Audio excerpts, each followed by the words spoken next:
S'il vous plaît, monsieur, si nous chantons et jouons du piano pour vous, pourriez-vous nous donner à manger?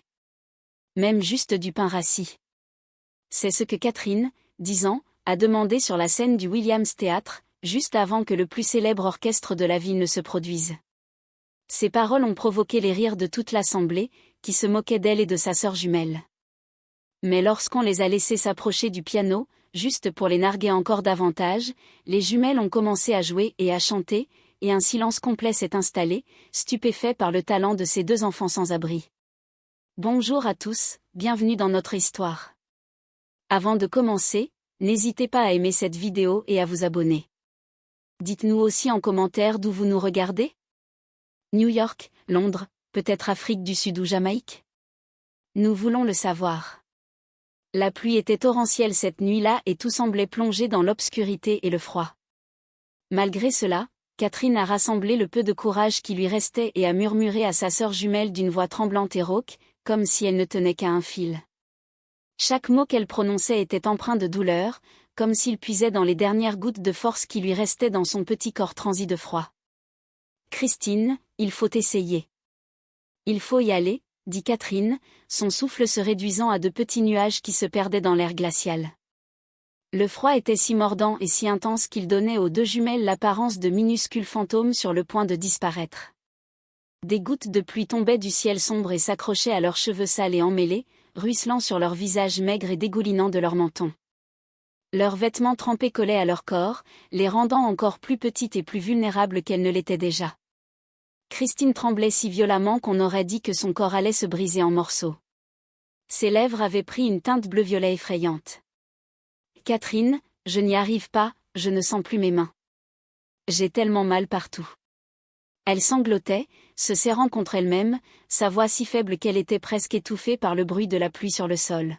« J'ai tellement faim, j'ai l'impression que quelque chose me ronge de l'intérieur. » Catherine, l'aînée des jumelles de seulement 10 minutes, mais se sentant obligée d'être aussi courageuse qu'une personne bien plus âgée, serra la main glacée de sa sœur de toutes ses forces. Elle essayait de réchauffer Christine par ce contact, de lui insuffler courage et espoir.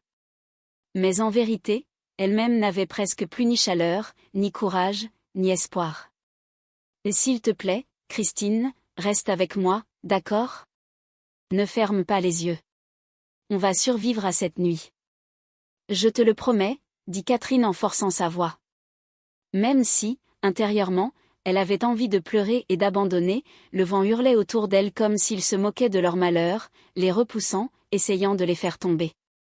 Mais les fillettes se serrèrent l'une contre l'autre et restèrent debout. Elles étaient là, deux petites filles maigres, fragiles comme du verre, abandonnées du monde, ignorées de tous les passants. Leurs vêtements étaient déchirés et sales, leurs chaussures trouées, et leurs estomacs gargouillaient bruyamment d'une faim qui leur brûlait les entrailles. Et pourtant, ces deux petites filles se tenaient de l'autre côté de la rue, face à l'immense théâtre Williams illuminé, comme si elles croyaient vraiment avoir le droit d'espérer. Comme si elles croyaient que, quelque part dans ce magnifique bâtiment rempli de gens riches et de lumière chaleureuse, il pouvait y avoir au moins une personne au cœur bon. Le théâtre ressemblait à un palais d'or. Chaque fenêtre brillait d'une lumière vive et joyeuse. Un air chaud semblait s'en échapper, adoucissant la pluie alentour. À travers les hautes portes vitrées, Catherine pouvait voir des gens vêtus de vêtements plus précieux que tout ce qu'elle avait jamais touché. Des femmes en robes scintillantes et des hommes vêtus d'élégants tailleurs noirs, ils riaient et discutaient, insouciants. Une douce musique flottait dans la nuit froide. Une musique de piano, tendre et mélodieuse, comme une berceuse. Christine l'entendit aussi, et un instant, ses tremblements s'apaisèrent. Cette musique, elle me rappelle les chansons que maman nous chantait. Catherine sentit sa gorge se serrer. Elle se souvint de la voix de leur mère, de la sécurité qu'elle ressentait dans ses bras, des chansons qui apaisaient tout, même quand le monde s'écroulait. Mais leur mère n'était plus là, depuis 5 longues années. Et depuis, les filles étaient seules, luttant chaque jour pour survivre une nuit de plus. Maman nous a aussi appris à chanter, murmura Catherine, plus pour elle-même que pour Christine. Elle disait que nous avions des voix particulières. Elle disait que notre musique pouvait toucher les gens. Christine leva les yeux vers sa sœur, les yeux rougis par les larmes et l'épuisement. « Tu crois vraiment qu'ils vont nous écouter là-dedans? Tu crois qu'ils vont nous donner à manger? » Catherine regarda. Elle retournait au théâtre, face à tous ces gens riches qui n'avaient jamais connu la faim, le froid, le désespoir et la solitude. Elle ignorait la réponse. Elle ne savait pas si, dans ce magnifique bâtiment, on les verrait comme de vrais enfants, ou seulement comme des gamins sales et sans abri, des étrangers. Mais une chose était sûre, s'ils n'essayaient pas, ils ne survivraient peut-être pas à la nuit. Je ne sais pas s'ils nous écouteront, admit Catherine d'une voix à peine audible. Mais il faut essayer. Nous n'avons plus rien à perdre. Christine hocha lentement la tête, trop fatiguée et faible pour discuter. Elle faisait confiance à sa sœur. Elle lui en avait toujours fait confiance. Même quand les plans de Catherine échouaient, même quand elles étaient chassées, insultées ou traitées comme des moins que rien, Christine savait que Catherine faisait de son mieux pour les garder en vie. Les deux jeunes filles restèrent là un instant, rassemblant leurs dernières forces. La pluie continuait de tomber. Le froid était mordant. La faim les tenaillait. De l'autre côté de la rue, une voiture noire et brillante s'arrêta devant l'entrée du théâtre. Un portier en uniforme élégant s'avança précipitamment avec un grand parapluie. Il ouvrit la portière et une femme en sortit, vêtue d'un épais manteau de fourrure plus doux que les nuages. Des diamants scintillaient à son cou, captant la lumière et projetant de minuscules arcs-en-ciel. La femme rit à une remarque du portier. Son rire était léger et facile, comme celui de quelqu'un qui n'avait jamais eu à se soucier de manger, d'avoir chaud ou d'un endroit où dormir. Derrière elle apparut un homme en costume noir si parfait qu'il semblait avoir été fait sur mesure. Il fumait quelque chose dont la fumée odorante s'élevait en volute. L'air. Il sourit et fit un signe de la main à quelqu'un à l'intérieur du théâtre. « Regardez-les » murmura Christine. On dirait des personnages de contes. Comme s'ils n'existaient pas, Catherine hocha lentement la tête. Ces gens semblaient vraiment venir d'un autre monde. Un monde où la pluie était simplement un événement qui vous obligeait à ouvrir un parapluie. Pas une averse qui vous trempait jusqu'aux os et vous faisait trembler de froid. Un monde où la nuit était synonyme de fêtes somptueuses et de musique envoûtante. Pas le moment de chercher un abri pour ne pas mourir de froid. D'autres voitures arrivèrent. D'autres personnes, tout aussi belles, en descendirent, riant et disparaissant dans la salle de spectacle chaleureuse et lumineuse. À travers les portes ouvertes, Catherine aperçut des murs dorés, d'immenses tableaux, des cadres raffinés et un gigantesque luminaire en cristal suspendu au plafond comme une cascade de glace. Et cette musique, la musique du piano, continuait de se répandre dans la nuit froide. Chaque note semblait appeler Catherine et Christine, leur rappelant des jours meilleurs, l'amour de leur mère, leurs rêves d'antan. « Catherine » dit Christine d'une voix si basse que Catherine dut se pencher pour l'entendre. « Et s'ils se moquent de nous ? Et s'ils sont méchants ? Alors on partira » dit Catherine en essayant de paraître courageuse. « Mais au moins, on aura essayé. » Elle prit la main glacée de sa sœur dans la sienne. Leurs mains tremblaient de froid, de peur et de faim, ce qui les rendait étourdis et faibles. « Prête » demanda Catherine. Christine prit une grande inspiration tremblante. « Prête ?» Ensemble, les deux petites filles descendirent du trottoir et s'engagèrent dans la rue. Une voiture klaxonna et elles reculèrent d'un bond, le cœur battant la chamade. Mais elles réessayèrent, plus vite cette fois, courant presque sur le bitume mouillé. La pluie semblait tomber encore plus fort, comme si le ciel lui-même essayait de les arrêter. L'eau jaillissait des flaques et trempait encore davantage leurs jambes. Le vent les repoussait comme une main invisible, essayant de les renvoyer dans l'obscurité d'où elles venaient. Mais Catherine continuait d'entraîner Christine en avant, et Christine la suivait, faisant une confiance aveugle à sa sœur. Ils atteignirent l'autre côté de la rue et s'arrêtèrent au pied du tapis rouge qui menait à l'entrée du théâtre. Protégé par une housse luxueuse, le tapis était parfaitement sec, le seul endroit sec de toute la rue. Un homme imposant en uniforme de sécurité se tenait à l'entrée. Les bras croisés, son visage était dur et peu amical. Son rôle était d'empêcher l'entrée des personnes indésirables, comme Catherine et Christine. Mais avant que le vigile n'ait pu dire un mot, avant qu'il ne puisse leur dire de déguerpir, 4 personnes sortirent du théâtre, 2 couples vêtus des plus beaux vêtements que Catherine ait jamais vus. « Desmond Jackson était absolument magnifique ce soir », s'exclama l'une des femmes, la voix forte et enthousiaste. Sa façon de jouer du piano, c'était magique. De la pure magie, en effet, approuva l'un des hommes, hochant la tête d'un air important et intelligent. Jackson est un véritable maître, le plus grand pianiste du pays, sans aucun doute. Et la prestation de Madame Esther, ajouta l'autre femme, la main sur le cœur, avec emphase. Sa voix était bouleversante. Je n'ai jamais rien entendu d'aussi beau. Les 4 personnes élégantes passèrent devant Catherine et Christine comme si elles n'existaient pas, comme si elles étaient invisibles. Ou peut-être les avaient-elles vues, mais avaient-elles choisi de détourner le regard, ne voulant pas que de pauvres enfants sales gâchent leur soirée parfaite. Ils montèrent dans une voiture qui les attendait et s'éloignèrent dans la nuit pluvieuse, riant et parlant encore de la merveilleuse musique qu'ils avaient entendue. Catherine sentit quelque chose se tordre dans sa poitrine. Ces gens riches venaient d'écouter les musiciens les plus célèbres de la ville. Ils avaient été au chaud, confortables et divertis, et maintenant ils rentraient chez eux, retrouver des lits douillets et des repas chauds. Pendant ce temps, elle et Christine étaient là, sous la pluie, affamées et transies de froid, prêtes à mendier des miettes. Mais elles n'avaient pas le temps de s'apitoyer sur son sort. Le gardien les avait remarquées. Ses yeux se plissèrent et son visage se durcit. Catherine connaissait ce regard. Elle l'avait vu des centaines de fois. C'était le regard que les adultes lançaient aux enfants des rues. Un regard qui disait « Vous n'avez rien à faire ici. Fichez le camp ». Mais Catherine refusait de s'enfuir. Pas cette fois. Pas quand les lèvres de Christine commençaient à bleuir et que sa sœur tenait à peine debout. Elle tira Christine vers elle et ensemble, elles posèrent le pied sur le tapis rouge. La sensation sous leurs pieds était étrange, doux, sec et luxueux. Un instant, elles furent à l'abri de la pluie. Un instant, elles purent faire comme si elles étaient à leur place dans un tel endroit. Le vigile s'approchait d'elle d'un pas furieux. Le visage rouge et les poings serrés, il lança, « Et qu'est-ce que vous croyez faire? Descendez de ce tapis immédiatement. C'est un théâtre privé, réservé aux clients payants. » Le cœur de Catherine battait si fort qu'elle crut qu'il allait exploser. Elle avait la bouche sèche et les jambes en coton. Tout son être aspirait à fuir et à se cacher. Mais elle pensa à Christine, à ses mains gelées et à son estomac vide.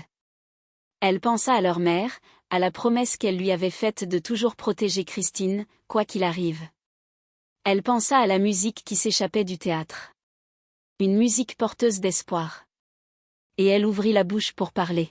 « S'il vous plaît, monsieur, » dit Catherine d'une voix tremblante mais déterminée. « On ne veut pas causer de problème. On voulait juste demander si on pouvait chanter pour les gens à l'intérieur. Ma sœur et moi, on chante vraiment bien. Maman nous a appris à chanter une chanson, et peut-être même à jouer du piano. » « Vous êtes folle, » l'interrompit le vigile, la voix pleine de dégoût. « Regardez-vous. Vous êtes sale. Vous puez.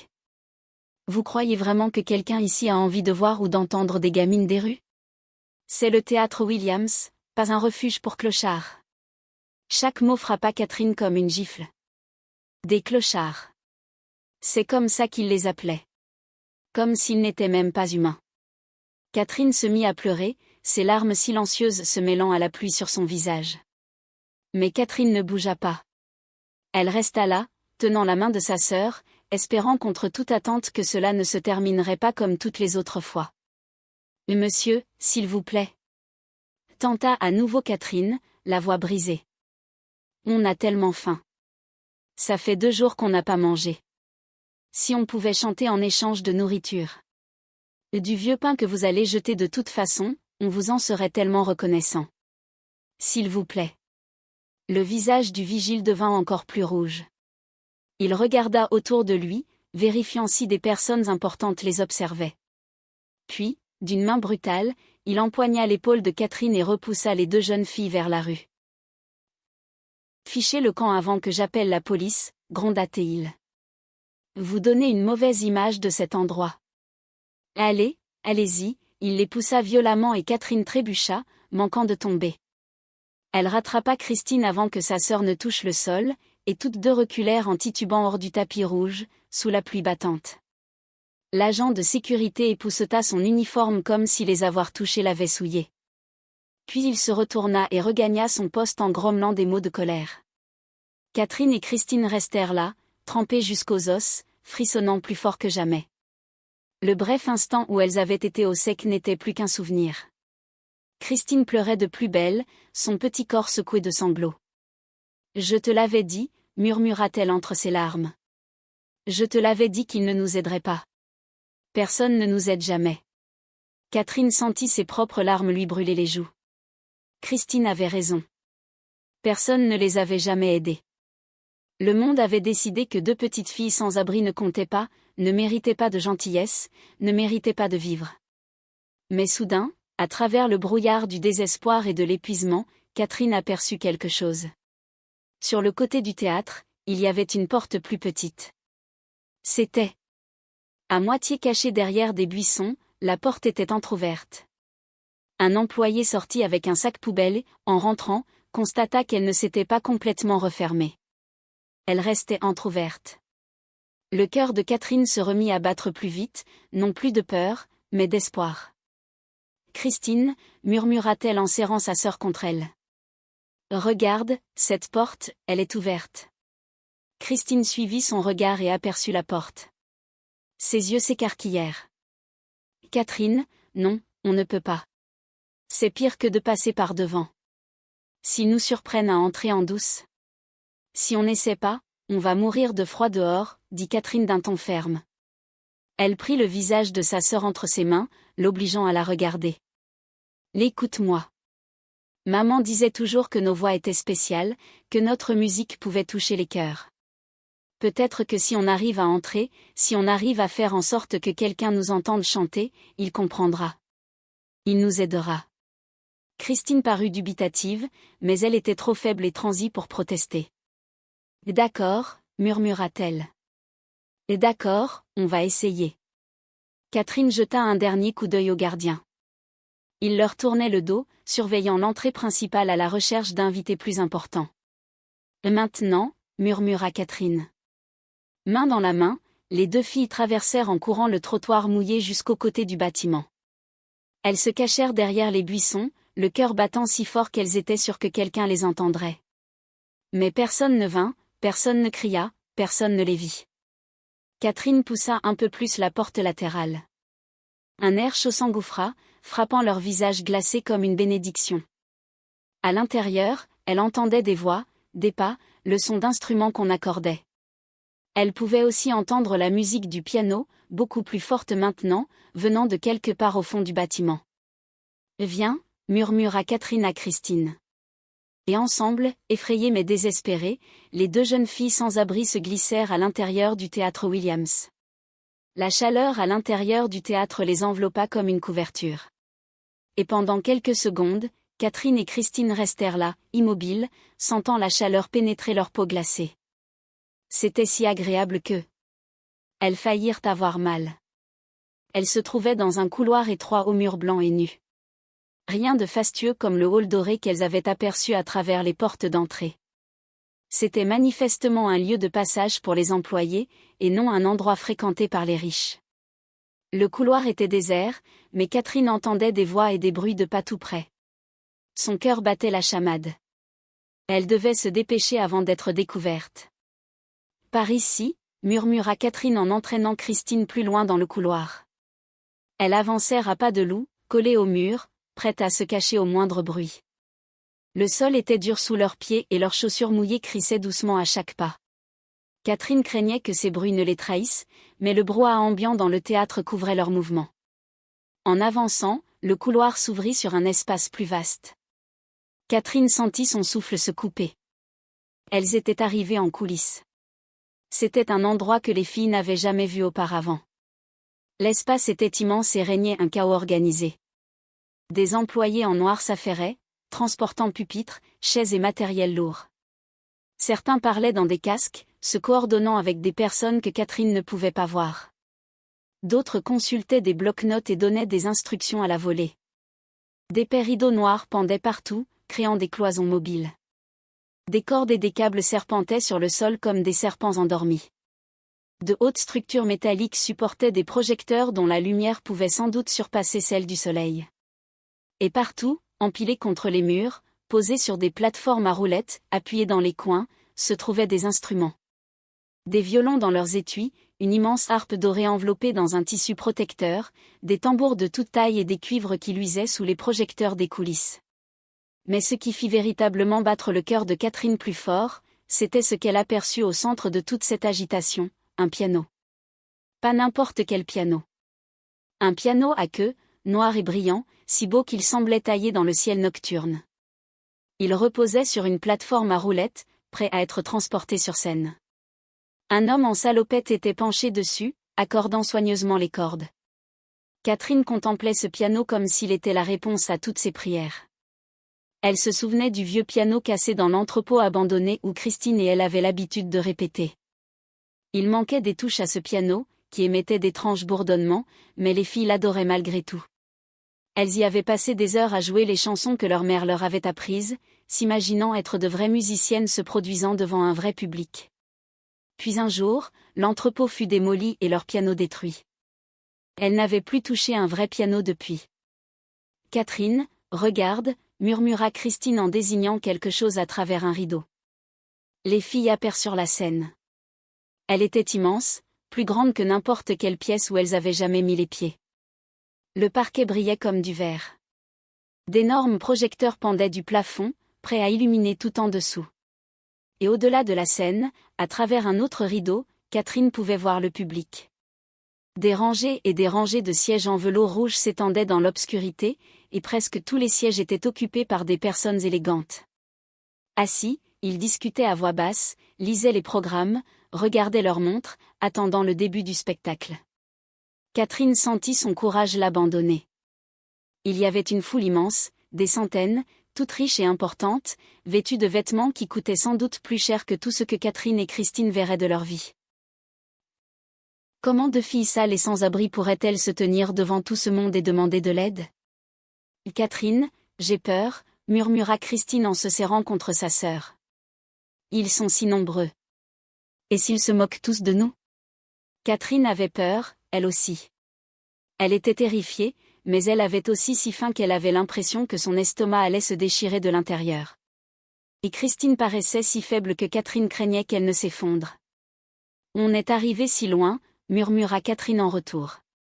On ne peut pas abandonner maintenant. Une voix cria soudain tout près, faisant sursauter les deux filles.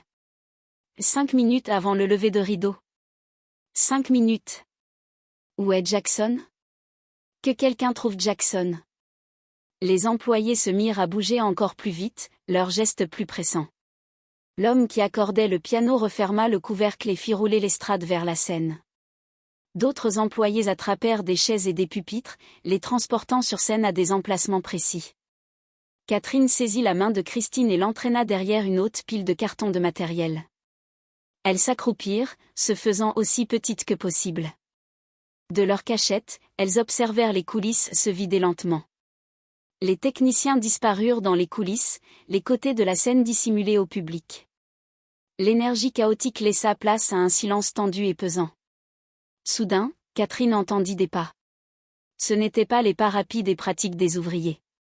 C'étaient des pas plus lents, plus assurés, les pas de quelqu'un d'important.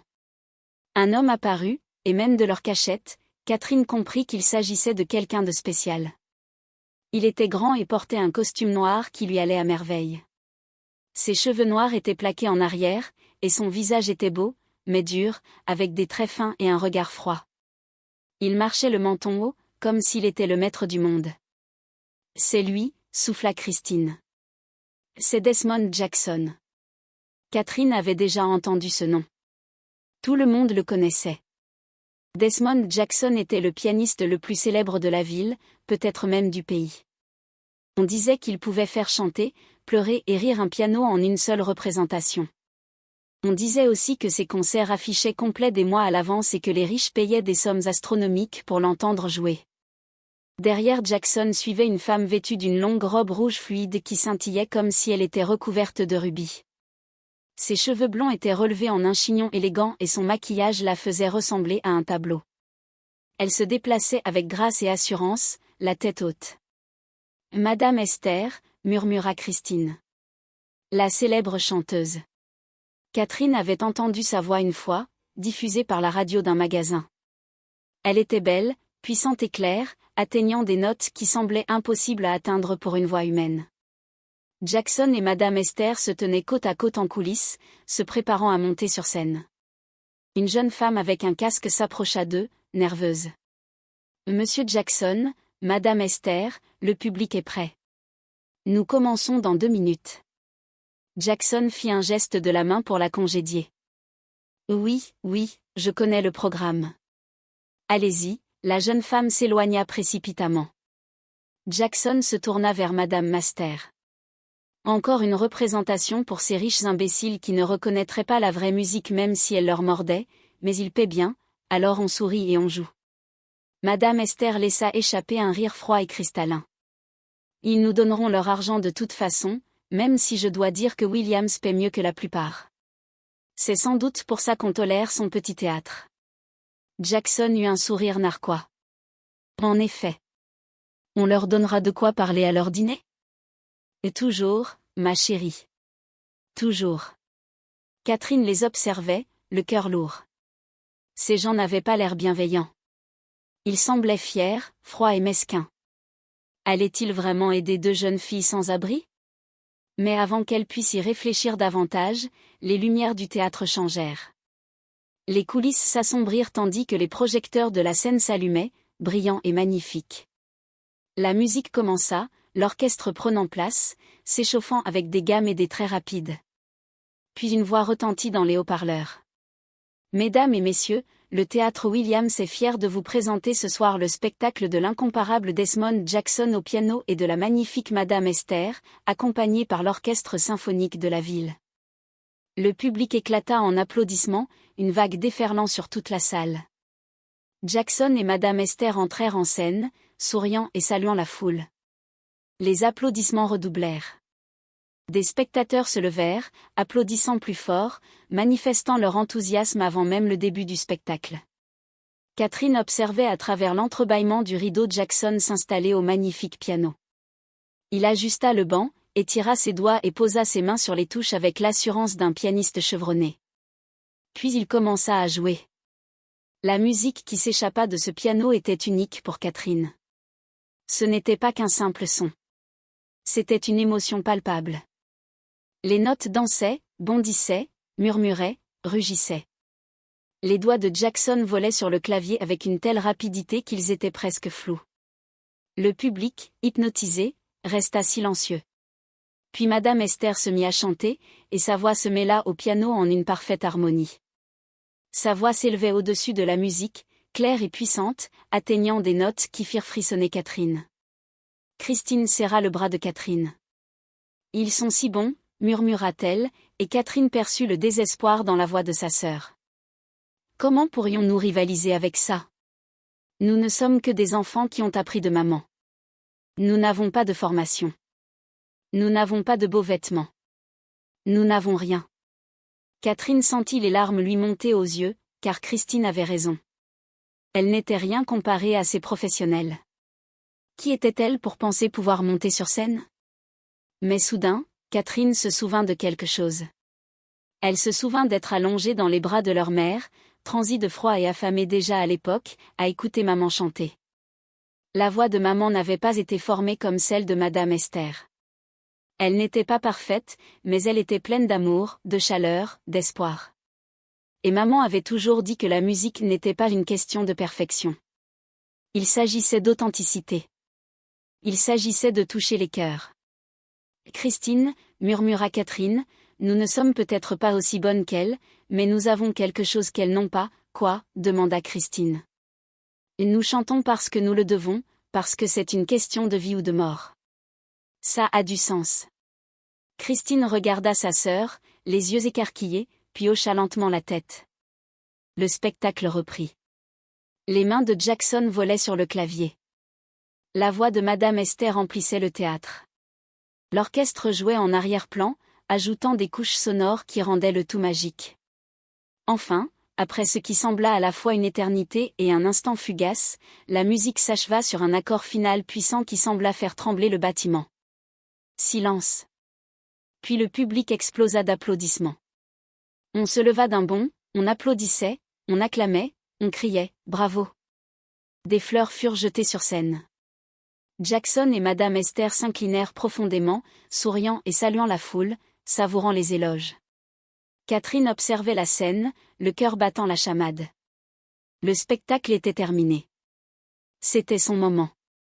Si elle devait le faire, si elle devait demander de l'aide, elle devait le faire maintenant, tant que tout le monde était encore sur scène, tant qu'il y avait un public pour les entendre. Mais comment attirer l'attention de Jackson? Soudain, elle le vit. Les musiciens de l'orchestre se levaient de leurs chaises pour saluer. Certains commençaient déjà à quitter la scène. Dans le chaos des rappels et des félicitations, plus personne ne faisait attention aux coulisses. « Christine » murmura Catherine d'une voix pressante. « On y va. » Les yeux de Christine s'écarquillèrent. « Quoi ? » Catherine, non. On ne peut pas simplement monter sur scène. On doit le faire. C'est notre seule chance. Catherine attrapa la main de sa sœur. « Fais-moi confiance, je t'en prie. » Christine semblait terrifiée, mais elle hocha la tête. Les deux jeunes filles se faufilèrent hors de derrière les caisses de matériel. Leur cœur battait la chamade. Leurs jambes étaient en coton, mais elles continuèrent d'avancer, pas à pas, se rapprochant des projecteurs. Elles atteignirent les coulisses d'où elles pouvaient tout voir. La scène, le public, Jackson et Madame Esther, toujours en train de saluer et de savourer les applaudissements. Catherine prit une profonde inspiration. C'était le moment. Il n'y avait plus de retour en arrière possible.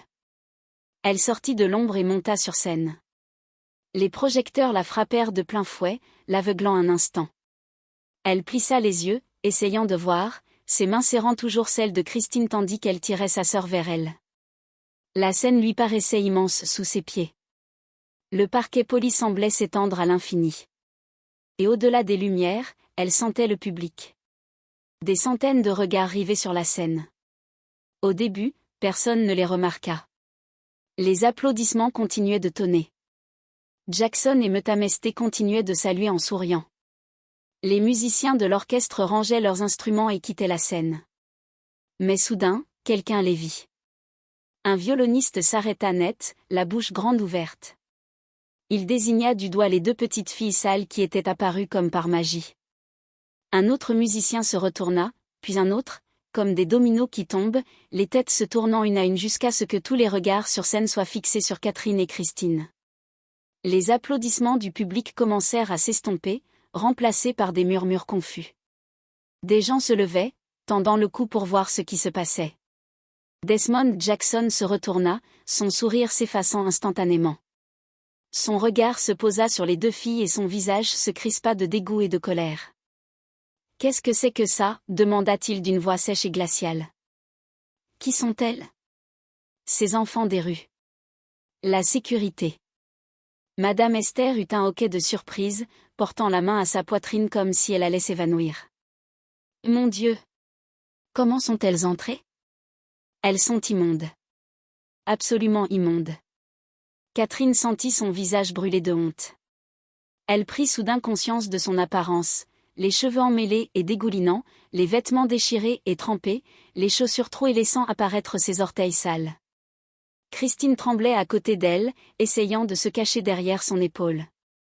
Des employés commencèrent à se précipiter sur scène depuis les coulisses, le visage crispé par la colère et l'inquiétude. L'agent de sécurité de l'entrée principale apparut, le visage rouge de fureur. « Je suis désolé, monsieur Jackson », cria-t-il en courant vers les filles. « Je les ai mises à la porte tout à l'heure. Je ne sais pas comment elles sont rentrées. » Catherine savait qu'il ne lui restait que quelques secondes avant qu'elle ne soit emmenée de force. Elle devait parler. Elle devait dire quelque chose avant qu'il ne soit trop tard. Elle ouvrit la bouche, sa voix faible et tremblante, mais parvenant pourtant à traverser le théâtre silencieux. « S'il vous plaît, monsieur. » Tout le monde se figea. Les employés s'arrêtèrent de courir. Le public se pencha en avant. Même Jackson marqua une pause, fixant Catherine d'un regard froid et cruel. Catherine déglutit difficilement et poursuivit, la voix tremblante mais déterminée. « S'il vous plaît, monsieur, si nous chantons et jouons du piano pour vous, nous donnerez-vous quelque chose à manger ? Même du pain rassis. » Un silence complet s'installa. Catherine entendait son cœur battre la chamade. Elle sentait la main de Christine serrer la sienne si fort que cela lui faisait mal. Puis quelqu'un dans la salle rit. Un rire bref et sec qui déchira le silence comme un couteau. Puis une autre personne rit, puis une autre. Bientôt, un rire général se propagea dans toute la salle. Un rire cruel et moqueur qui nouait l'estomac de Catherine. Les lèvres de Jackson se retroussèrent en un sourire narquois. « Vous avez entendu ça » lança-t-il au public, la voix dégoulinante de sarcasme. « Ces petites mendiantes veulent nous divertir. Elles se croient capables de chanter et de jouer du piano. » Il se retourna vers Catherine, les yeux pétillants d'un amusement malfaisant. « Dis-moi, ma petite, où as-tu donc été formée ?»« À l'école Juilliard des Décharges. » Le public éclata de rire. Même certains membres de l'orchestre riaient sous cape, secouant la tête devant l'absurdité de la situation. Madame Esther s'avança, tournoyant autour des filles comme un faucon, examinant sa proie. « Mes chers enfants, dit-elle d'une voix mielleuse et écœurante, manifestement fausse. Vous savez où vous êtes ? C'est le théâtre Williams. Nous venons de jouer Rachmaninoff, Chopin et Deb. Nous sommes des professionnels, formés depuis des décennies. » Elle fronça le nez. Qu'est-ce que deux petites gamines des rues pouvaient bien nous apporter ? De nouveaux rires. Plus fort cette fois. Catherine sentit les larmes lui brûler les yeux, mais elle refusa de les laisser couler. Elle ne pouvait pas pleurer. Pas maintenant. Pas devant tout ce monde. Christine, elle, pleurait, des larmes silencieuses ruisselant sur son visage. Elle essaya de retirer sa main de celle de Catherine. Elle essaya de s'enfuir dans l'ombre, mais Catherine la retint fermement. « On sait chanter » dit Catherine d'une voix brisée. « Et notre mère nous a appris. » Elle ajouta, « On avait des voix exceptionnelles. » « Ta mère » l'interrompit Jackson d'un ton moqueur. « Laisse-moi deviner. Ta mère était une ivrogne qui chantait dans les bars. Ou peut-être qu'elle hurlait à la lune. C'est là que vous avez appris à chanter ?» Le public rit encore plus fort. Catherine avait l'impression d'être poignardée à chaque rire, chaque voix moqueuse, chaque mot cruel. Mais quelque chose en elle refusait de céder. Peut-être était-ce la faim qui l'affaiblissait au point de ne plus pouvoir fuir. Peut-être était-ce le désespoir qui la rendait trop obstinée pour abandonner. Ou peut-être était-ce le souvenir de la voix de sa mère qui leur chantait les nuits froides, leur promettant qu'elles étaient spéciales, qu'elles comptaient. Notre maman s'appelait Hélène, dit Catherine d'une voix forte, couvrant les rires. Hélène Harper, et oui, c'est elle qui nous a appris à chanter. Elle est morte il y a 5 ans et nous sommes seuls depuis. Nous avons faim et froid, et nous voulons juste avoir la chance de gagner de quoi manger. C'est tout ce que nous demandons. Les rires s'atténuèrent légèrement. Certains spectateurs semblaient mal à l'aise, se tortillant sur leur siège. Quelques femmes chuchotèrent entre elles, le visage soucieux, mais Jackson sourit encore plus largement, flairant l'occasion d'offrir encore plus de divertissement. « Et c'est touchant » dit-il en posant la main sur son cœur d'un geste moqueur. « Une histoire tragique. Mesdames et messieurs, voici des gamins des rues avec une histoire à dormir debout. » Il se tourna vers le public, les bras grands ouverts. « Qu'en dites-vous ? Devrions-nous donner à ces enfants une chance de se produire ? Allons-nous voir ce que la misère leur a appris en matière de musique ? » « Oui » s'écria quelqu'un dans le public. « Voyons voir. Ça promet d'être amusant. » Une autre voix lança, « On dirait des singes savants. » Une troisième ajouta, provoquant une nouvelle vague de rire. Jackson se retourna vers Catherine, son sourire devenant cruel. « Très bien. Vous voulez jouer ? Vous allez jouer. Et ensuite, si vous parvenez à ne pas vous ridiculiser complètement, je veillerai personnellement à ce que vous receviez. » Il marqua une pause dramatique. « Un grand banquet, le meilleur pain que notre cuisine puisse offrir. Peut-être même du fromage si vous êtes vraiment très sage. » Le public rit et applaudit sa plaisanterie cruelle. Il trouvait cela formidable de voir des enfants sans abri s'humilier ainsi. Catherine sentit Christine trembler violemment à ses côtés. Sa sœur était terrifiée, prête à fuir, prête à abandonner. Mais Catherine fixa le piano sur scène, ce magnifique piano, en parfait état. Elle repensa à toutes ces fois où elles avaient répété sur cet instrument délabré dans l'entrepôt. À toutes ces chansons que maman leur avait apprises. À toutes ces nuits où elles avaient chanté ensemble pour se réchauffer. C'était leur chance. Peut-être leur seule chance. Oui, ces gens se moquaient d'elle. Oui, Jackson était cruel. Mais si elle parvenait à jouer, à chanter, peut-être, juste peut-être, que quelqu'un entendrait la vérité dans leur musique. Et très bien, dit Catherine d'une voix désormais assurée. Nous allons jouer. Les sourcils de Jackson se levèrent. Il ne s'attendait pas à ce qu'elle accepte. Un instant, il parut presque impressionné par son courage. Puis son sourire cruel réapparut. Excellent. Ce sera divertissant. Il désigna le piano d'un geste ample. Je vous en prie, jeune maestro, prenez vos places. Les ouvriers s'écartèrent, créant un passage vers le piano. Le public s'installa dans ses sièges, les programmes bruissants, les gens chuchotant avec excitation à propos du spectacle inattendu. Catherine s'avança vers le piano, suivie de Christine aux jambes tremblantes. Chaque pas était comme marcher dans l'eau profonde. La lumière de la scène semblait devenir plus vive et plus chaude. Catherine sentait la sueur se mêler à l'eau de pluie sur sa peau. Elles atteignirent le piano. Catherine contempla les touches si propres et blanches qu'elles semblaient luire. Elle avait peur de les toucher de ses mains sales, de peur de briser ce magnifique instrument. Derrière elle, quelqu'un dans le public cria « Allez, on y va !» Voyons ce désastre. De nouveaux rires fusèrent. Jackson se tenait à l'écart, les bras croisés, le visage suffisant et impatient. Madame Esther se tenait à côté de lui, un sourire narquois sur ses lèvres rouges. Les membres de l'orchestre observaient la scène avec des expressions allant de la pitié à l'amusement. Catherine s'assit sur le banc du piano. Il était lisse et confortable, si différent de la caisse branlante sur laquelle elle s'asseyait à l'entrepôt. Christine se tenait à côté d'elle, tremblante de tout son corps. Quelle chanson ? Christine murmura, sa voix si basse que Catherine l'entendit à peine. Catherine réfléchit. Quelle chanson pourrait-elle chanter ? Quelle chanson montrerait à ces gens cruels qu'ils avaient tort ? Que les enfants sans abri pouvaient aussi avoir du talent, qu'ils méritaient de la gentillesse et de l'aide ? Alors elle sut qu'il n'y avait qu'une seule chanson. La chanson que maman leur chantait tous les soirs. La chanson qui les avait maintenus en vie pendant 5 années de souffrance. Les berceuses de maman, murmura Catherine en retour. Les yeux de Christine s'écarquillèrent. Elle hocha lentement la tête. Catherine posa ses mains sur les touches du piano. Elles étaient fraîches et douces sous ses doigts. Elle prit une profonde inspiration, essayant de calmer son cœur qui battait la chamade. Le public regardait, certains riant encore, d'autres paraissant ennuyés, tous s'attendant à un échec. Jackson se pencha et murmura quelque chose à Madame Esther. Ils rirent tous les deux discrètement. Catherine ferma les yeux. Elle pensa à maman. Elle repensa à ces nuits froides où maman les serrait dans ses bras et chantait, sa voix chaude et pleine d'amour. Elle repensa à la promesse faite à sa mère la nuit de sa mort, prendre soin de Christine, ne jamais abandonner, se souvenir qu'elles étaient spéciales. Et puis, au moment où Catherine allait appuyer sur la première touche, quelque chose se produisit.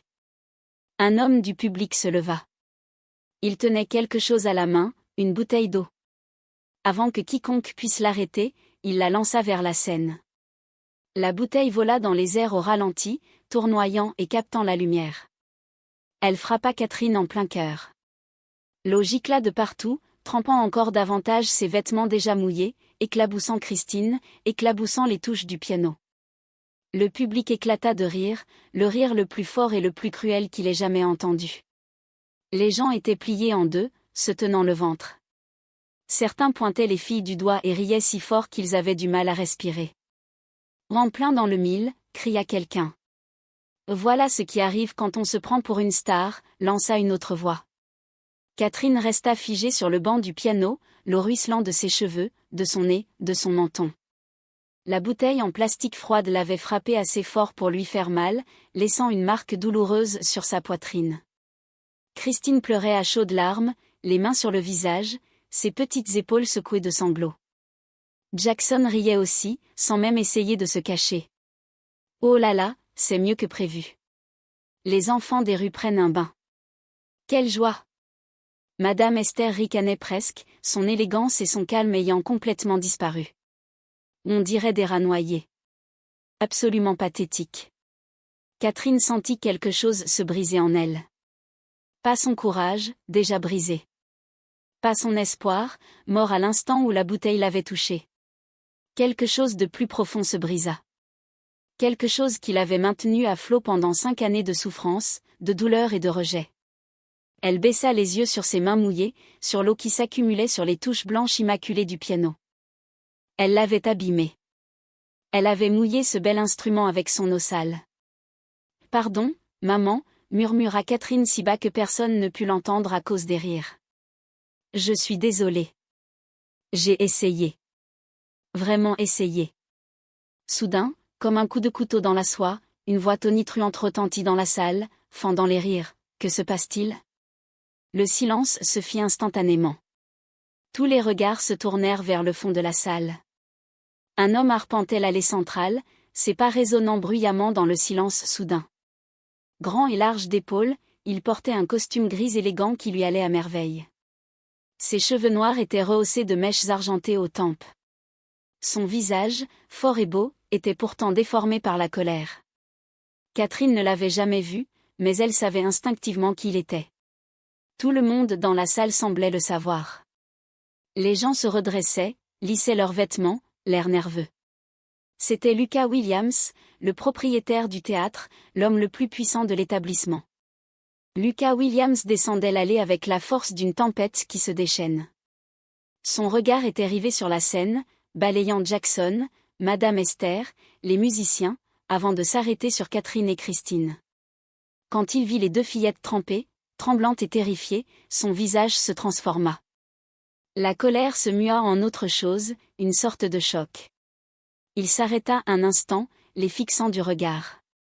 Son regard glissa de leur visage à leurs cheveux noirs, puis à leurs yeux marron foncé, et une lueur fugace traversa son expression. De la reconnaissance, de la confusion. Puis il reprit sa marche, atteignit le devant de la salle et gravit les marches de la scène en 3 enjambées puissantes.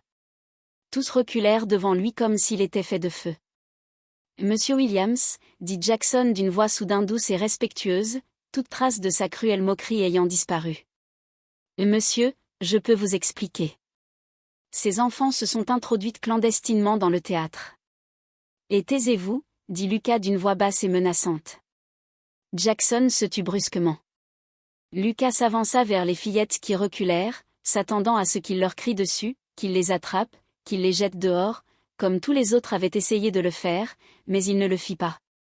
Au lieu de cela, sans dire un mot, sans la moindre hésitation, Lucas ôta sa veste de costume onéreuse et la posa sur les 2 fillettes. La veste, chaude de sa chaleur corporelle, était si ample qu'elle les enveloppait toutes 2 comme une couverture, les protégeant du froid mordant qui les transperçait. Catherine sentit la chaleur l'envahir et faillit pleurer de surprise. Quand avait-on fait preuve de gentillesse envers elle pour la dernière fois? Quand un adulte les avait-il regardés pour la dernière fois en voyant des enfants plutôt que des nuisibles à chasser? « Comment vous appelez-vous » demanda doucement Lucas en s'agenouillant à leur hauteur. Sa voix était douce, bien différente du ton autoritaire qu'il avait employé avec Jackson. Catherine sentit sa gorge se serrer. Elle essaya de parler, mais les mots restèrent coincés dans sa gorge. Christine murmura, « Je m'appelle Christine, et voici ma sœur, Catherine. » Christine et Catherine, répéta doucement Lucas en les observant attentivement. Son regard s'attardait sur leur visage, comme s'il cherchait à mémoriser chaque détail. « Quel âge avez-vous » 10. Catherine parvint à dire, « Nous sommes jumeaux. » Lucas hocha lentement la tête, l'air soucieux. « Et où sont vos parents? Où habitez-vous » Catherine sentit sa poitrine se serrer. C'était toujours la question la plus difficile à laquelle répondre. « Nous n'avons plus de parents, dit-elle doucement. Et nous n'habitons nulle part.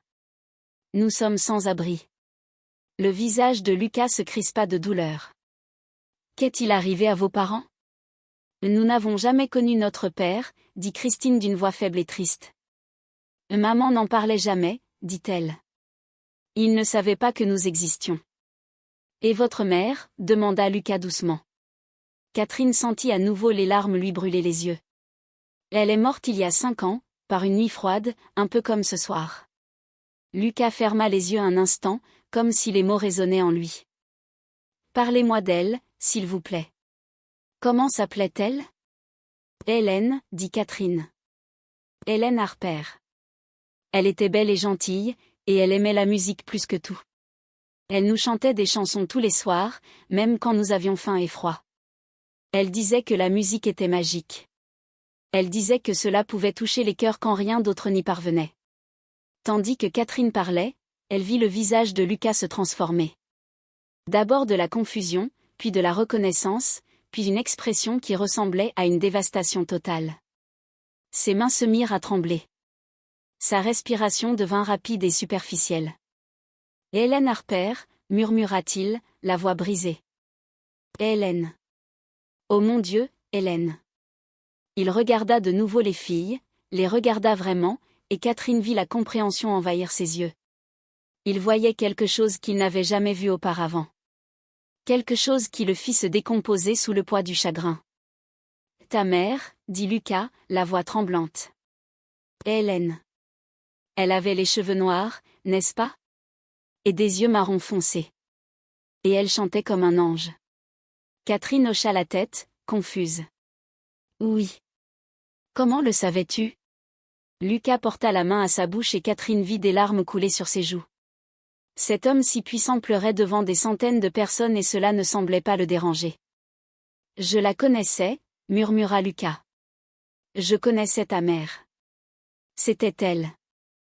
Hélène était l'amour de ma vie. » Ces mots frappèrent Catherine comme un coup de poing.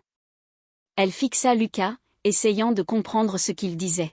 « Il y a des années, » reprit Lucas, la voix rauque d'émotion, « Hélène et moi étions ensemble. Nous nous aimions tellement. Mais mon père, il ne la trouvait pas digne de notre famille. Il disait qu'elle était trop pauvre, qu'elle ruinerait mon avenir. Il a tout fait pour détruire sa carrière de chanteuse et nous séparer. » Lucas essuya ses yeux, mais les larmes continuèrent de couler. « J'ai essayé de me battre pour elle. J'ai essayé de la retrouver, mais mon père m'a dit qu'elle était partie, qu'elle ne voulait plus rien avoir à faire avec moi. Je ne savais pas. Je n'ai jamais su. » Sa voix se brisa. « Je n'ai jamais su qu'elle était enceinte. Je n'ai jamais su que j'avais des filles. » Catherine eut l'impression que le monde tournait autour d'elle. Christine lui saisit le bras, le serrant fort. « Tu es notre père, » murmura Catherine. Lucas les regarda, le visage empli d'amour, de chagrin et de regret mêlés. « Je crois que oui. Oui, je crois que je dois l'être. » Il tendit lentement la main, avec précaution, et caressa leur visage. « Tu lui ressembles tellement. Tu as ses yeux. Ses beaux yeux. » Il prit une inspiration tremblante. « Dis-moi ce qui lui est arrivé. S'il te plaît, j'ai besoin de savoir. » Alors, Catherine lui raconta. Elle lui raconta comment il vivait dans une petite pièce aux fenêtres cassées. Comment maman cumulait 3 emplois, mais que ce n'était jamais assez. Comment maman se privait de nourriture pour qu'il puisse manger. Comment elle s'affaiblissait de plus en plus jusqu'à cette nuit glaciale de Noël, il y a 5 ans, où maman les avait emmenés dans une ruelle pour les protéger du vent. Elle nous a serrés dans ses bras, dit Catherine, les larmes ruisselant sur ses joues. Elle nous a chanté des chansons et nous a dit qu'elle nous aimait. Elle nous a dit de ne jamais abandonner. Et puis, quand nous nous sommes réveillés le matin, elle avait froid. Elle ne respirait plus. Elle est morte en nous protégeant du froid. » Lucas laissa échapper un gémissement, comme un animal blessé. Il prit les 2 filles dans ses bras, les serrant fort, tout son corps secoué de sanglots. « Je suis tellement désolé, » répétait-il sans cesse. « Je suis tellement désolé. Si j'avais su, si seulement j'avais su, j'aurais remué ciel et terre pour vous retrouver. Je vous aurais tout donné. Vous n'auriez jamais dû souffrir ainsi. Jamais. » Le silence était total dans la salle. Catherine entendait des sanglots, voyait des femmes s'essuyer les yeux avec des mouchoirs. Même certains membres de l'orchestre pleuraient. Lucas finit par se reculer, tenant les filles à bout de bras, les regardant avec un amour intense. « Vous m'avez dit que votre mère vous avait appris à chanter, » dit-il d'une voix encore tremblante, mais plus assurée. Vous m'avez dit que vous vouliez chanter en échange de nourriture. Catherine acquiesça. Alors c'est exactement ce que vous allez faire, dit Lucas. Pas pour manger. Pas parce que vous mendiez, mais parce que vous êtes mes filles. Parce que le sang de votre mère coule dans vos veines. Parce que vous méritez d'être entendues. Il se leva et se tourna vers le public. Sa voix résonna, claire et forte. Mesdames et messieurs, je vous présente mes filles, Catherine et Christine. Elles sont venues ici ce soir non pas comme des mendiantes, mais comme des artistes. Leur mère était Hélène Harper, la chanteuse la plus talentueuse que j'ai jamais connue, et elle a transmis à ses filles tout son savoir avant de mourir. Il se retourna vers elle et sourit. Un sourire sincère, plein de fierté et d'amour. « Voulez-vous chanter pour nous ?» demanda-t-il. « Voulez-vous montrer à tous ce que votre mère vous a appris ?» Catherine regarda Christine. Les yeux de sa sœur étaient grands ouverts et remplis de larmes, mais elle hocha la tête. Ensemble, elles se levèrent. Lucas les aida à se relever et les conduisit au piano. Le théâtre était si silencieux que Catherine pouvait entendre son propre cœur battre. Elle s'assit au banc du piano, Christine debout à côté d'elle. Elle observa tous ces gens dans leurs vêtements de luxe, assis dans leurs sièges confortables. Quelques minutes auparavant, ils s'étaient moqués d'elle et de Christine, les traitant comme des moins que rien. Mais maintenant, ils étaient silencieux, attendant, prêts à écouter. Catherine posa ses mains sur les touches du piano. Elles étaient encore un peu humides, mais cela lui importait peu. Elle pensa à maman, à toutes ces nuits où maman leur chantait des berceuses, à l'amour dans sa voix, à la promesse qu'elle leur avait faite de ne jamais abandonner. Et maintenant, comme par miracle, elles avaient retrouvé leur père. Elle n'était plus seule. Catherine appuya sur la première touche et une note claire et pure résonna dans le théâtre. Puis elle commença à jouer.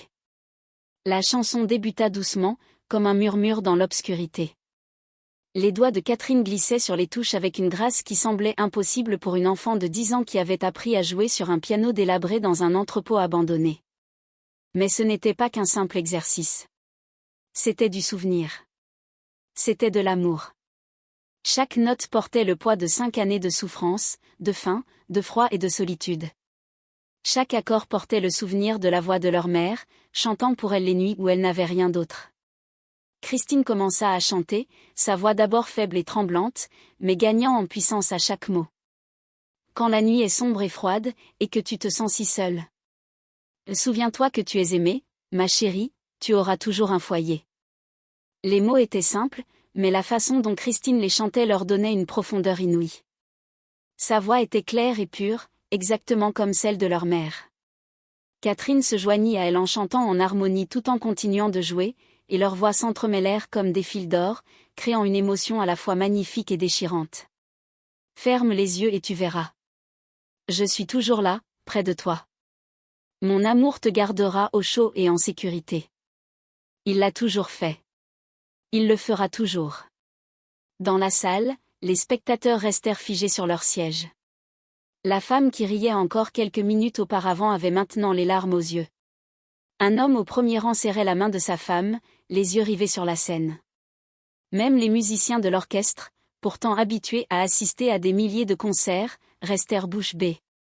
Ce n'était pas une performance professionnelle, fruit d'une technique irréprochable et d'années d'entraînement. C'était tout autre chose. C'était de l'émotion à l'état brut. C'était la vérité. C'étaient 2 enfants qui chantaient la perte, l'amour et la survie. Et chaque personne présente dans la salle pouvait le ressentir profondément. Lucas se tenait sur le côté de la scène, les larmes ruisselant sur son visage, sans même chercher à les dissimuler. Il regardait ses filles, interpréter la chanson que leur mère leur avait apprise, et il avait l'impression qu'Hélène était là, avec elle, chantant à travers elle, lui montrant tout ce qu'il avait manqué. Les doigts de Catherine dansaient plus vite, la musique gagnant en intensité. La voix de Christine gagnait en force, en assurance, atteignant des notes qui semblaient transpercer les cœurs. Même si je ne suis plus là, je ne suis pas loin. Je vis dans chacune de vos chansons. Et quand vous chanterez, vous me sentirez près de vous. Mon amour pour vous est toujours aussi fort.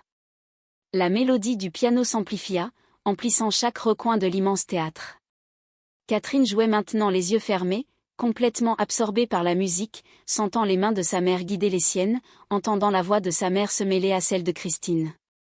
Christine chanta le dernier couplet avec une telle puissance et une telle émotion qu'il semblait impossible que cela vienne d'une si petite fille, si fragile. Alors, quand le monde est cruel et froid et que l'espoir semble si loin, souvenez-vous que vous êtes aimés, mes chers, et que je suis avec vous chaque jour. La musique commença à ralentir, les notes devenant plus douces, plus tendres, comme une berceuse qui endort un enfant. Catherine joua l'accord final, un son riche et magnifique qui resta longtemps dans l'air avant de s'éteindre lentement dans le silence. Pendant plusieurs secondes, personne ne bougea. Personne ne respira. Le théâtre était si silencieux que Catherine pouvait entendre les battements de son propre cœur. Puis, du fond de la salle, quelqu'un commença à applaudir. D'abord lentement. Juste les mains d'une seule personne qui se rejoignent. Puis une autre personne se joignit à elle. Puis une autre, et encore une autre. En quelques instants, toute la salle était debout, applaudissant si fort que cela ressemblait au tonnerre. Les gens acclamaient, pleuraient, criaient « bravo » à répétition. Mais ces applaudissements étaient différents de ceux qui avaient accueilli Jackson et Madame Esther plus tôt. Ces applaudissements-là étaient polis, attendus, automatiques. Ces applaudissements-ci étaient sincères. Cela venait du plus profond de leur cœur, d'une émotion authentique. Des femmes sanglotaient ouvertement. Des hommes s'essuyaient les yeux. Même les techniciens en coulisses applaudissaient, certains pleurant aussi. Catherine et Christine, main dans la main, se tenaient près du piano, le regard perdu dans la foule. Elles ne savaient que faire. Elles n'avaient jamais rien vécu de tel. Lucas monta sur scène et prit les deux jeunes filles dans ses bras, les serrant contre lui. Il pleurait encore, secoué de sanglots. Mais il souriait aussi. Le plus beau sourire que Catherine ait jamais vu. « C'est magnifique », leur murmura-t-il, la voix étranglée par l'émotion. « Votre mère aurait été si fière. Je suis si fière. » Les applaudissements continuèrent, une vague après l'autre déferlant sur la scène. Les gens se levaient maintenant, applaudissant à tout rompre. Finalement, Lucas se tourna vers le public. Il leva la main et, peu à peu, les applaudissements s'apaisèrent. « Mesdames et messieurs », dit Lucas, la voix encore tremblante, mais suffisamment forte pour porter dans toute la salle. « Merci. Merci de m'avoir vraiment écouté. D'avoir vraiment vu ces enfants pour ce qu'elles sont. » Il marqua une pause, prenant une profonde inspiration. « Je dois vous dire quelque chose que je viens d'apprendre ce soir. » Le public se pencha en avant, intrigué. « Ces filles, Catherine et Christine, sont mes filles. Leur mère était Hélène Harper, une femme que j'aimais plus que tout au monde. Une femme que mon père a chassée parce qu'il la jugeait indigne de notre famille. Une femme morte seule, protégeant ses enfants du froid, alors que j'ignorais jusqu'à leur existence. » Des murmures d'effroi parcoururent la salle. On entendait des voix chuchoter, sous le choc de cette révélation. Lucas reprit, sa voix reprenant de la vigueur. « Pendant 5 ans, mes filles ont vécu dans la rue, sans abri, affamées, seules. Elles sont venues ce soir non pas pour causer des problèmes, mais simplement pour demander une chance de gagner de quoi manger en partageant le don que leur mère leur a fait, la musique. » Il baissa les yeux vers Catherine et Christine, le regard rempli d'amour et de douleur. Et qu'ont-elles reçu? Moquerie, cruauté, violence. Le malaise s'installa dans l'assistance. Nombreux étaient ceux qui, honteux, se souvenaient de leur rire. Mais malgré tout cela, Lucas déclara, elles chantaient encore. Elles partageaient encore la chanson de leur mère. Elles nous ont encore montré ce qu'est le véritable article. Non pas une technique parfaite ou une formation coûteuse, mais une émotion sincère, un sentiment authentique, la vérité. Il se tourna vers l'endroit où se tenaient Jackson et Madame Esther avant que la sécurité ne les escorte. « J'ai renvoyé Desmond Jackson et Madame Master ce soir. Certains d'entre vous penseront peut-être que c'était une erreur. Vous pensez peut-être que je me débarrasse d'artistes talentueux, mais je préfère des artistes compatissants à des artistes cruels. Je préfère une musique qui touche les cœurs à une musique simplement techniquement parfaite. » Le public était désormais silencieux, suspendu à ses lèvres. Ce sont mes filles, dit Lucas, la voix empreinte de fierté et de détermination. Catherine et Christine Williams. Et à partir d'aujourd'hui, elles n'auront plus jamais faim. Elles n'auront plus jamais froid. Elles ne seront plus jamais seules. Il s'agenouilla et plongea son regard dans celui des deux fillettes. Voulez-vous venir à la maison avec moi? Voulez-vous me laisser être votre père? Voulez-vous me laisser vous donner tout ce que j'aurais dû vous donner depuis votre naissance? Né. Catherine sentit son cœur exploser. Elle regarda Christine, sa sœur pleurait, mais cette fois, c'étaient des larmes de joie. Oui, murmura Catherine. Alors plus fort. Oui. Oui, dit Christine en se jetant dans les bras de Lucas. Lucas les serra tous deux contre lui, et le public éclata de nouveau en applaudissements. Cette fois, encore plus fort qu'avant, débordant de joie et d'approbation. Catherine enfouit son visage dans l'épaule de Lucas, savourant sa chaleur, sentant ses bras autour d'elle, se sentant en sécurité pour la première fois en 5 ans. Elle pensa à sa mère, à la façon dont sa mère disait toujours que la musique pouvait toucher les cœurs, à la façon dont sa mère disait qu'ils étaient spéciaux. Sa mère avait raison, sur toute la ligne. Tandis que les applaudissements continuaient de les envelopper, Catherine ressentit quelque chose qu'elle n'avait plus ressenti depuis la nuit de la mort de sa mère. L'espoir. Un espoir véritable et sincère que peut-être, juste peut-être, tout allait s'arranger. Mais même dans cet instant de joie, Catherine ne connaissait pas encore toute l'histoire. Elle ignorait tout du père de Lucas et de la façon dont il avait ruiné la carrière de leur mère. Elle ignorait les années que Lucas avait passées à chercher Hélène, pour finalement apprendre qu'elle avait tourné la page. Elle ignorait tout des lettres qu'Hélène avait écrites. Ce qui n'était jamais parvenu jusqu'à Lucas, caché par son père cruel. Il y avait encore tant à apprendre, tant à comprendre, tant de fragments du passé à rassembler.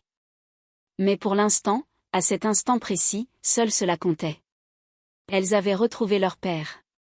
Elles avaient un foyer. Elles étaient aimées. Lucas se leva enfin, serrant toujours les deux filles dans ses bras. Il regarda le public, le visage baigné de larmes, mais rayonnant de bonheur. « Merci à tous d'avoir été témoins de ce moment, dit-il. Je sais que ce n'est pas la soirée que vous espériez, mais j'espère que vous vous en souviendrez. » Les spectateurs acquiesçaient, essuyant encore leurs yeux, encore bouleversés par ce qu'ils venaient de voir. « Le spectacle est terminé, » annonça Lucas. « Rentrez chez vous, auprès de vos familles. Serrez-les fort dans vos bras. Dites-leur que vous les aimez. Et souvenez-vous que la bonté, la vraie bonté, vaut plus que tout le talent du monde. » Le public commença à quitter la salle lentement, mais beaucoup s'arrêtèrent pour regarder en arrière, vers la scène où Lucas tenait ses filles retrouvées. Certains pleuraient encore. D'autres souriaient. Tous avaient été transformés par ce qu'ils avaient vu. Tandis que le théâtre se vidait, Lucas conduisit Catherine et Christine en coulisses. Des techniciens vinrent les féliciter, leur serrer la main, leur dire combien leurs prestations avaient été magnifiques. Même le vigile, qui avait tenté de les expulser plus tôt, s'approcha, les larmes aux yeux. « Je suis désolé, dit-il aux filles. Je suis vraiment désolé de la façon dont je vous ai traité. J'aurais dû être plus gentil. » Catherine le regarda et vit un véritable remords sur son visage. « Ce n'est rien, dit-elle doucement. Vous ne pouviez pas savoir. » Lucas posa la main sur l'épaule du vigile. « On fait tous des erreurs. L'important, c'est d'en tirer des leçons. » Le vigile hocha la tête avec reconnaissance et s'éloigna. Lucas se tourna vers ses filles. « Vous avez faim ? demanda-t-il. « Bien sûr que oui. » Quelle question idiote. Allez, viens, on va te chercher à manger. Pas du pain rassis, de la vraie nourriture. Il les conduisit à travers les coulisses jusqu'à son bureau. En marchant, Catherine remarqua combien tout avait changé. Auparavant, lorsqu'elle se faufilait dans ces couloirs, tout leur avait paru effrayant et dangereux. Maintenant, avec Lucas à leur côté, elles se sentaient en sécurité. Elles arrivèrent devant une porte où était inscrit en lettres d'or le nom de Lucas Williams, propriétaire du théâtre. Lucas l'ouvrit et les fit entrer. Le bureau était magnifique, tout en bois sombre et en meubles de cuir, les murs couverts de photos encadrées et d'affiches de spectacles passés. Mais ce qui attira l'attention de Catherine fut une photo sur le bureau de Lucas. C'était le portrait d'une jeune femme aux cheveux noirs et aux yeux bruns, souriant à l'objectif. Elle semblait heureuse et pleine de vie. « Maman », murmura Christine en s'approchant de la photo. « Oui », répondit doucement Lucas. « J'ai gardé cette photo pendant des années. Même après que mon père m'a annoncé son décès, je n'ai pas pu me résoudre à la ranger. Je l'aimais tellement. » Catherine prit la photo, fixant le jeune visage radieux de sa mère. Elle se souvenait à peine de sa mère ainsi, en pleine santé et pleine d'espoir. La plupart des souvenirs de Catherine étaient ceux d'une mère fatiguée, triste et malade. « Elle t'aimait aussi », dit Catherine. Même à la fin, elle parlait parfois de toi. Elle disait, tu étais le seul homme qu'elle ait jamais aimé.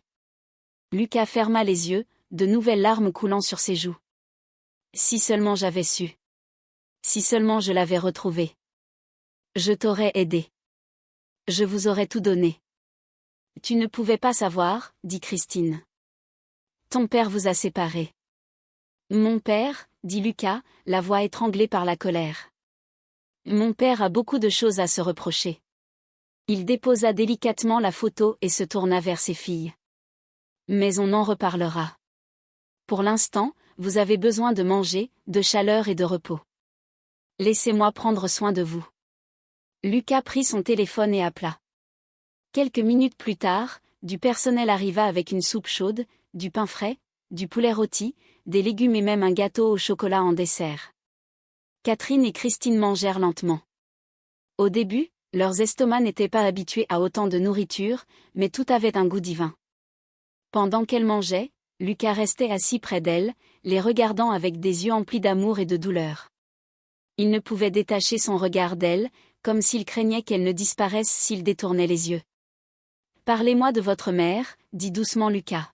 « Racontez-moi tout. Je veux savoir comment sa vie a été après notre séparation. » Catherine et Christine parlèrent tour à tour de leurs souvenirs. Elles lui parlèrent du petit appartement aux fenêtres cassées. De la façon dont maman travaillait, elle faisait le ménage dans des bureaux la nuit, la plonge dans des restaurants et cousait des vêtements pour les autres la journée.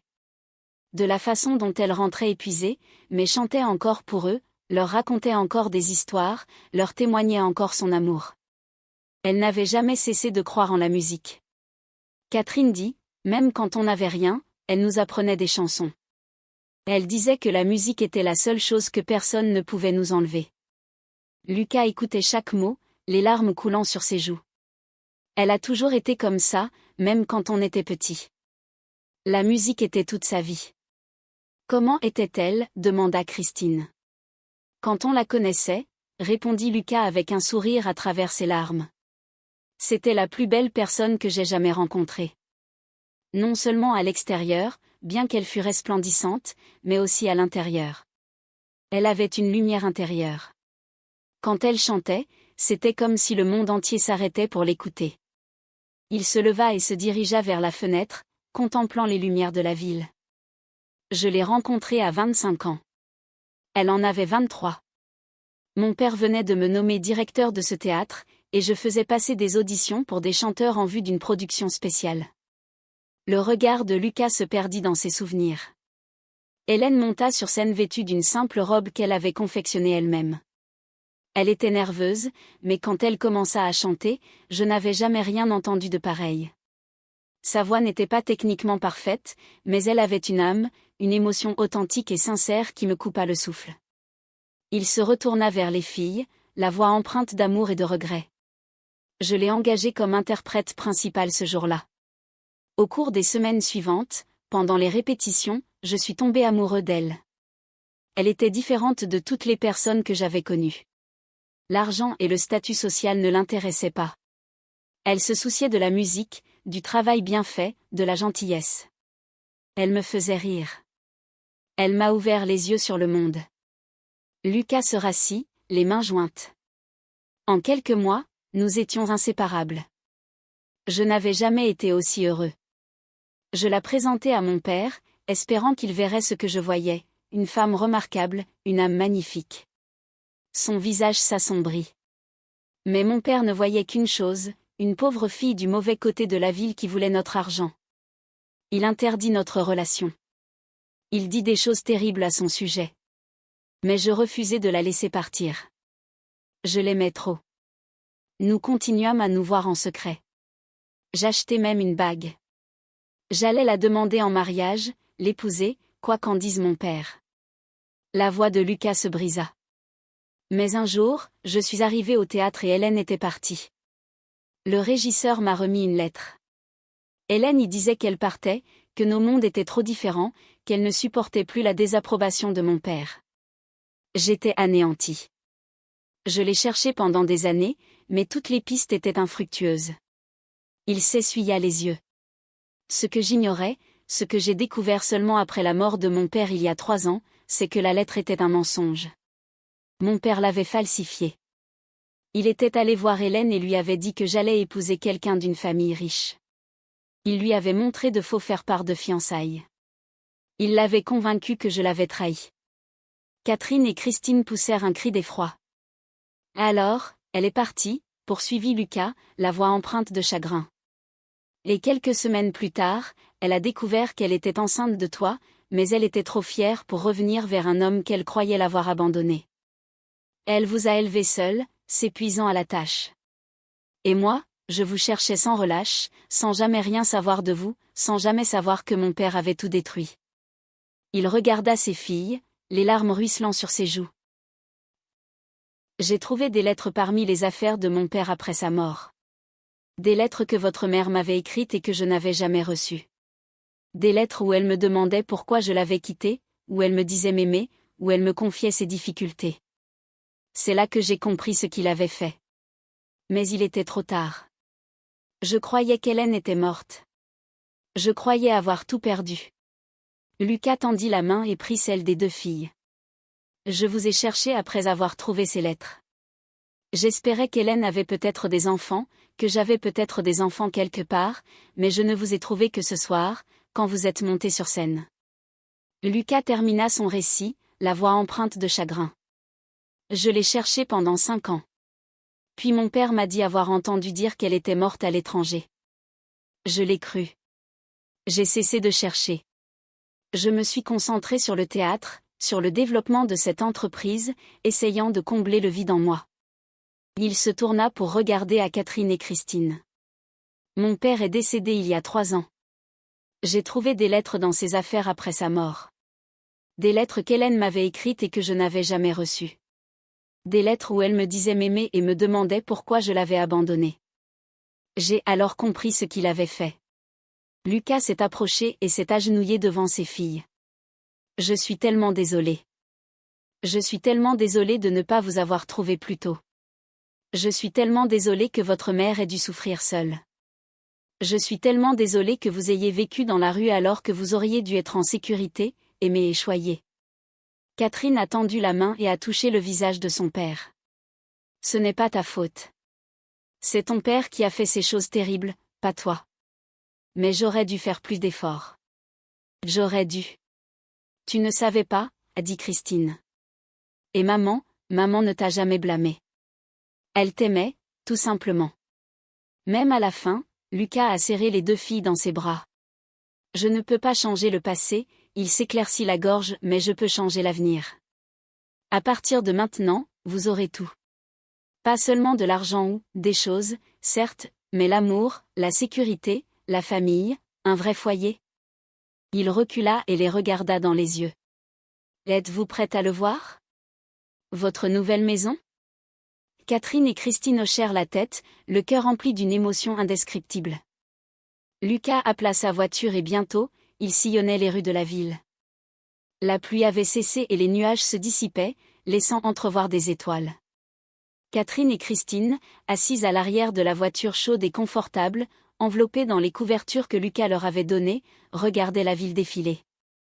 Ils traversèrent des quartiers de plus en plus huppés, avec des maisons plus grandes et des arbres plus nombreux. Finalement, ils s'engagèrent dans une longue allée illuminée. Au bout de l'allée se dressait une maison, non, un manoir. Haut de 3 étages, peint en blanc avec des volets noirs, il était entouré de magnifiques jardins, même en hiver. Une douce lumière filtrait de chaque fenêtre. « C'est chez nous », murmura Lucas. Catherine et Christine sortirent de la voiture, les yeux rivés sur l'immense demeure. Elle semblait tout droit sortie d'un conte de fées. Lucas les guida.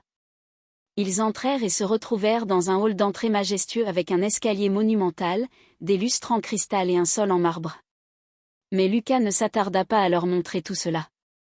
Au lieu de cela, il les conduisit à l'étage, dans un couloir bordé de portes. Il en ouvrit une et révéla une chambre plus grande que tout l'appartement que Catherine et Christine avaient partagé avec leur mère. Les murs étaient peints d'un doux lavande. Il y avait 2 lits avec des couettes blanches moelleuses, une immense fenêtre aux rideaux évoquant des nuages, des étagères remplies de livres et même un piano dans un coin. « J'ai fait préparer cette chambre par mon personnel il y a des années, dit Lucas d'une voix douce. Après avoir trouvé ses lettres et réalisé qu'Hélène était peut-être enceinte. Je n'en étais pas sûre, mais j'espérais. J'espérais avoir des enfants quelque part. Je voulais être prêt si jamais je vous retrouvais. Vous vous dirigeâtes vers une armoire et l'ouvrîtes, révélant des portants de vêtements de différentes tailles. Je ne savais pas quel âge vous auriez, alors j'ai acheté des vêtements pour tous les âges. Nous vous ferons des essayages demain, mais pour ce soir, il devrait y avoir quelque chose qui aille. Catherine, elle était sans voix. Elle restait là, submergée par l'émotion. La chaleur, la douceur, la sécurité, l'amour. Il y a une salle de bain derrière cette porte, poursuivit Lucas en montrant du doigt. Avec une grande baignoire, vous pourrez prendre des bains chauds quand vous voudrez. Et cette porte donne sur une salle de jeu avec des jouets et des jeux. Et en bas, il y a une bibliothèque, une salle de musique, une cuisine où notre cuisinière vous préparera tout ce que vous voudrez manger. Lucas, l'interrompit Catherine, l'appelant par son nom pour la première fois. On peut t'appeler papa ? Le visage de Lucas se décomposa. Il s'agenouilla et les serra toutes les 2 contre lui. Oui. Oui, s'il vous plaît. J'en serais ravie. Papa, dit Christine, tâtonnant le mot. Puis plus fort, papa. Ils restèrent ainsi longtemps, tous les 3 enlacés, pleurant et riant à la fois. Finalement, Lucas les aida à choisir des pyjamas doux et chauds, sans trou ni tache. Il leur montra comment utiliser la baignoire, la remplissant d'eau chaude et de mousse. Il leur donna des serviettes si moelleuses qu'elles semblaient flotter sur des nuages. Pendant que les filles se lavaient, émerveillées par cette sensation de propreté retrouvée après des années d'absence, Lucas appela son personnel et leur demanda de préparer du chocolat chaud et des biscuits. Lorsque Catherine et Christine sortirent propres et au chaud dans leurs nouveaux pyjamas, elles trouvèrent Lucas assis sur un lit, un plateau de tasses fumantes à la main et une assiette débordante de biscuits aux pépites de chocolat à ses côtés. Elles s'installèrent sur le lit à côté de lui. Et pour la première fois en 5 ans, elles se sentirent en sécurité. Elles eurent chaud. Elles se sentirent aimées. Parlez-nous de maman, dit Christine en sirotant son chocolat chaud.